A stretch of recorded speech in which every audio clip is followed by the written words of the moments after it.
अगर आप इंडिया में रहते हैं तो चाहते हुए भी कोई ऐसा दिन नहीं गुजार सकते जिसमें आप मुकेश अंबानी को कोई प्रॉफिट ना दें। टेलीकॉम सेक्टर हो या पेट्रोलियम, क्रिकेट या रिटेल सेक्टर, मुकेश अंबानी की इंडस्ट्रीज हर जगह फैली हुई हैं और आपका दिन में मुकेश अंबानी के किसी न किसी बिजनेस से वास्ता पड़ता ही रहता है। लेकिन इस सब की शुरुआत मुकेश अंबानी ने खुद नहीं बल्कि इनके बाप धीरू भाई अंबानी ने की थी। 1995 में धीरू भाई अंबानी गुजरात से एक अच्छी जॉब के लिए यमन चले गए। इन्होंने 8 सालों तक इम्पोर्टेंट एक्सपोर्ट के लिए एक कारोबार में क्लर्क की नौकरी की और इस कारोबार को करीब से समझने की कोशिश की।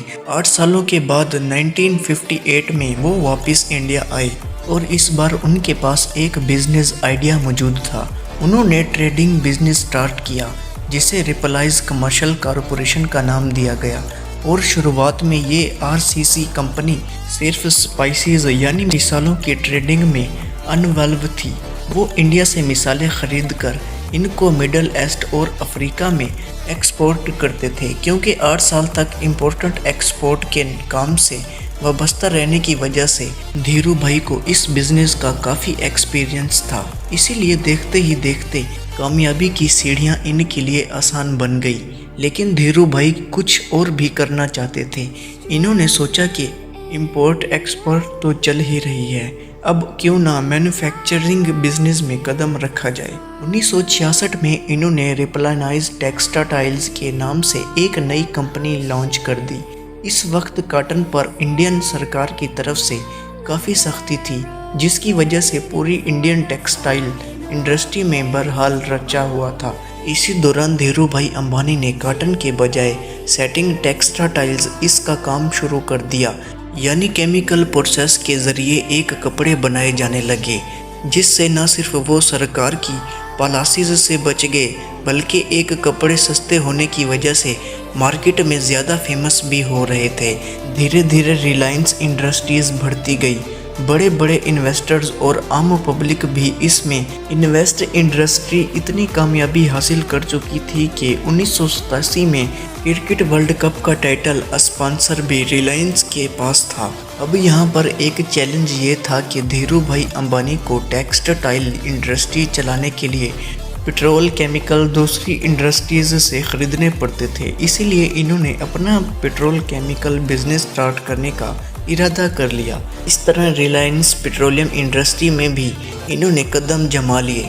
1986 में जब धीरू भाई अंबानी बीमार हुए तो इनके दोनों बेटे अनिल और मुकेश अंबानी बिजनेस में इनकी हेल्प करने लगे और जब तक धीरू भाई अंबानी जिंदा रहे दोनों बेटे इनके नीचे मिलकर काम करते थे। जब धीरू भाई की मौत हुई तो एक नया डेस्पोट सामने आ गया, यानी अपनी मौत से पहले धीरू भाई अंबानी ने अपनी जायदाद की तकसीम यानी इसकी डिवीज़न के बारे में कुछ नहीं बताया था। तो अब इनके जाने के बाद रिलायंस इंडस्ट्रीज़ का कंट्रोल कौन संभालेगा। इसी सिलसिले में रिलायंस के बोर्ड ऑफ गवर्नर्स की मीटिंग कॉल की गई और इसमें फैसला हुआ कि ज़्यादा कंट्रोल मुकेश अंबानी को दिया जाएगा और यहीं से दोनों भाई के दरमियान दरार पड़ गई। दोनों भाई आपस में लड़ने लगे और एक दूसरे से बातचीत ख़त्म कर दी। लेकिन इनके माँ से ये सब ना देखा गया और इन्होंने फैसला किया कि दोनों भाई बिजनेस को आधा आधा डिवाइड कर लें और अपना अपना काम करें। इस तरह 2005 में रिलायंस इंडस्ट्रीज़ को 2 भाइयों में डिवाइड कर दिया गया। Reliance oil, gas, petrol, chemical और मैन्युफैक्चरिंग में मुकेश अंबानी के हिस्से में आए और रिलायंस एनर्जी, टेलीकॉम और रिलायंस कैपिटल अनिल अंबानी को मिले।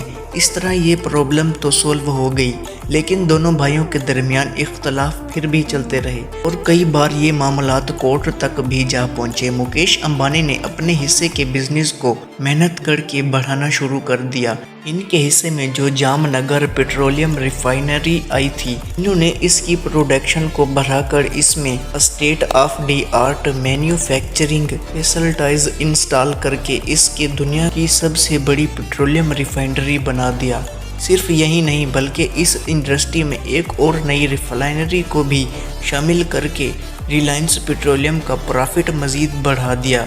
इसके बाद मुकेश अंबानी ने रिटेल इंडस्ट्री में भी कदम रख दिया। जिसके चलते भारत में एक इनकलाब भड़पा हुआ और पूरे इंडिया में स्मार्ट बाजार के नाम से डिस्काउंट स्टोर्स और सुपरमार्ट्स खुल गए, जहां कंज्यूमर्स को तमाम आइटम डिस्काउंट रेट्स पर एक ही जगह पर मिल जाया करते थे। 2008 में जब क्रिकेट की सबसे बड़ी लीग इंडियन प्रीमियर लीग का आगाज हुआ तो मुकेश अंबानी इसमें भी कूद पड़े। आईपीएल की सबसे महंगी टीम मुंबई इंडियंस को खरीद लिया और ये टीम अगले कई सालों तक आईपीएल की मोस्ट वैल्यूएबल टीम रही। यहाँ तक कि जब कोरोना के दिनों में खाली स्टेडियम्स में मैचेस करवाए गए तब भी मुंबई इंडियंस ने रिपोर्ट प्रॉफिट जनरेट किया। 2016 में मुकेश अंबानी ने टेलीकॉम इंडस्ट्री में कदम रखा और ये कदम इतना भारी था जो टेलीकॉम इंडस्ट्री के दूसरे कंपीटर्स को कुचलने वाला था। जियो के नाम से इन्होंने एक मोबाइल नेटवर्क लॉन्च किया जिसमें कॉल्स, डेटा और मैसेजेस को पब्लिक के लिए फ्री कर दिया गया। लोगों ने दूसरे नेटवर्क्स छोड़ दिए।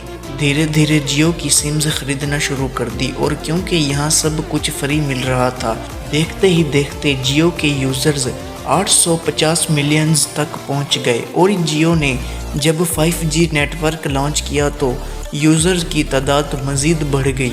ये नेटवर्क अब 6G टेक्नोलॉजी पर भी दुनिया की बड़ी कंपनीज के साथ मिलकर काम कर रहा है। जियो की कामयाबी इतनी ज़्यादा थी कि दूसरी टेलीकॉम कंपनीज ने जियो पर केस कर दिया। इनका कहना था कि जियो अपने कंज्यूमर्स को सब कुछ फ्री दे रहा है, जिससे मार्केट में कंपटीशन ख़त्म हो रहा है। इससे आप अंदाज़ा लगा सकते हैं कि जियो ने बाकी टेलीकॉम कंपनीज को इस हद तक हिट किया था और इन्होंने बाद में फ्री सर्विस ख़त्म करके बहुत ही कम चार्जेस पर कॉल्स और डेटा प्रोवाइड करना शुरू कर दिया, जिसे दूसरी कंपनीज को भी अपने रेट्स कम करने पड़े और आज इसी वजह से इंडिया में इंटरनेट बंडल्स दुनिया के सस्ते तरीन रेट्स पर मिलते हैं।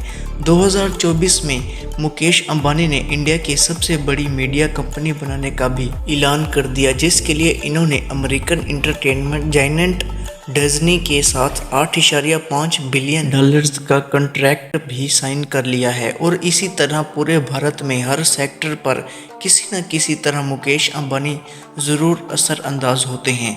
आज मुकेश अंबानी की नेटवर्क $122 बिलियन से भी ज़्यादा है, जो 34,160 अरब पाकिस्तानी है और जबकि 10,370 अरब इंडियन रुपीज़ के बराबर हैं।